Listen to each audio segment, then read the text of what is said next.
Значи, како што предпоставив дека сите 5 амандмани на опозицијата што се однесуваат на општина Кривогаштани ќе бидат одбијани, уште еднаш сакам да потенцирам и да се запрашам и себе и колешката Кети Смилевска, кој што исто така доаѓа од Прилеп, што работи градоначалникот на Кривогаштани.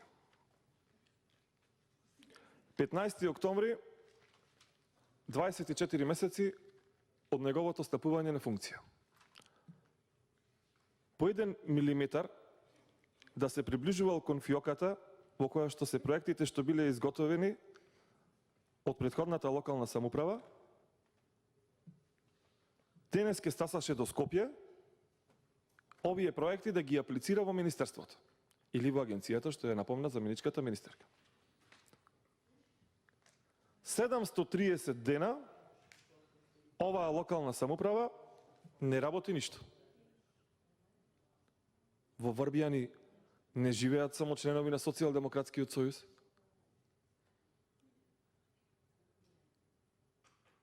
Во Кривогаштани не живеат само членови на ВМРО ДПМНЕ.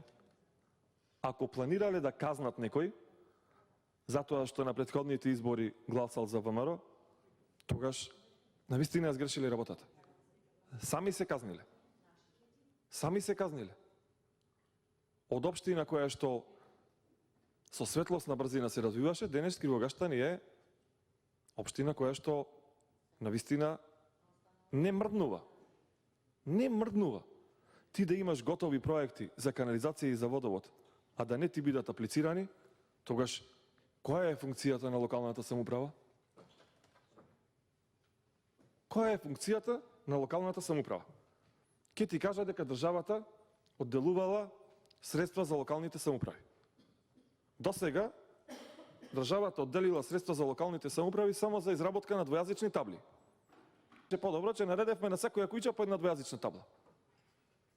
Ама ние во Прилеп не видовме ништо подобро од тоа, ако не убедуваја дека нема да важи двојазичноста за Кривогаштани и за Прилеп. Единствено средства се одделуваат за двојазични табли и за патарини во Република Македонија. Пари за администрацијата нема. Пари за пензионерите нема. Пари за изградба на канализација 18 милиони денари во населеното место Врбијани нема.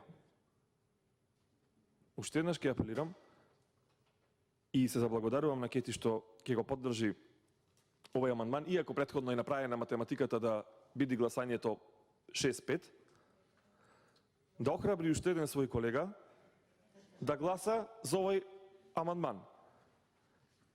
И не се ќе ги припишиме политичките поени. И секаде јавно ќе кажуваме дека не ние од ВМРО ДПМНЕ, дека Социјалдемократскиот сојуз успеал да излобира да се избори за граѓаните на Воѓани во 21 век, Врбијани, да добијат канализација. Ние, ако треба, ќе го повлечиме амандманот. Ќе го направиме комисиски. Кети Смилевска да се потпиши прва. Само жителите на Кривогаштани, општината и овие 6 населени места да живеат подобро. Овдека не одлучува ниту министерката, која што ја немаме видено 10 дена, ниту заменичката, ниту владата. Пратениците, членови на комисијата со своите 2 прсти одлучуваат и ќе му бидат стимули на градоначалникот на Кривогаштани да почне да работи нешто. Јас имам чувство дека човеков не знае каде му се канцелариите. Ти да бидеш градоначалник 24 месеци, а да не видиш дека проектите се готови да аплицираш, тогаш која е функцијата на локалната самоуправа? Еве вака ќе го задолжиме на некој начин и ќе ја поддржиме Кети да може навистина да се пофали, ако во Прилеп не се направило ништо, барем за Кривогаштани кога ќе појде на средби со граѓаните да речи: еве јас со мојот амандман за Врбијани ви овозможив да имате канализација. Така ќе поентираме сите. Пак ќе потенцирам. Во тоа населено место живеат членови на сите политички партии. Не значи дека треба централната власт да ги казнува затоа што гласале за ВМРО ДПМНЕ, а против Социјалдемократскиот сојуз. Вака ќе си направат поголем проблем. Следните избори ќе биде 100% сменет резултатот. И тогаш нема Социјалдемократскиот сојуз да добие ниту еден глас, затоа што кој би поддржал влада, министерство, кое што не им го решава проблемот со канализацијата во 21 век. И то на готов проект. Ние не бараме да се изгради во Врбијани космодром, за кој што треба 10 години проектна документација, само градоначалникот кога ќе се вози со новите коли, да дојде во Скопје, да го предаде проектот и да речи: жители мои, еве нешто сработи во овие 2 години, ќе добијате канализација. Дајте да му помогнеме на човеков. Вака ги казнуваме луѓето. Имаат градоначалник 2 години, а не знаат каде им стоят готовите проекти. Ви благодарам.